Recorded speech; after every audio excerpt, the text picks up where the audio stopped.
السلام عليكم يا شباب. احنا هنا في الأقصر، معبد الكرنك، تحديدا في طريق الكباش الموجود ما بين مرسى النيل وصالة الأعمدة. طريق الكباش ده اللي شيده رمسيس الثاني داخل معبد الكرنك. كنا نزلنا الفيديو ده قبل كده واتكلمنا عن حاجة معينة فيه، وهو اللي هتيجي قدام حضرتك في الصورة دلوقتي، وهي دي قبر أو مقبرة اللي هو قدام حضرتك ده.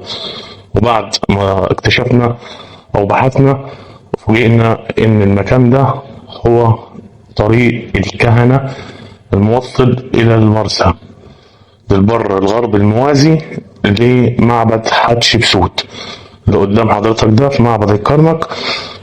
طريق الكباش اللي شيده رمسيس الثاني. احنا بس حبينا ان احنا نقول لكم الحقيقه والمعلومات الصحيحه. هي ده مش قبر ولا مقبره زي ما كنا بنقول في الفيديو الاولاني، وبعد ما تم تعليق لينا من احد الاثريين متخصصين قال لنا ان ده لا قبر ولا مقبره، ده كان الطريق الكهنه للمرسى اللي هو بتاع معبد الاقصر. ده المرسى، طريق الكهنه للمرسى للبر الغربي الموازي لمعبد حتشبسوت. انا احمد سفاري، ودي صفحه زي الاشارات ما بتقول.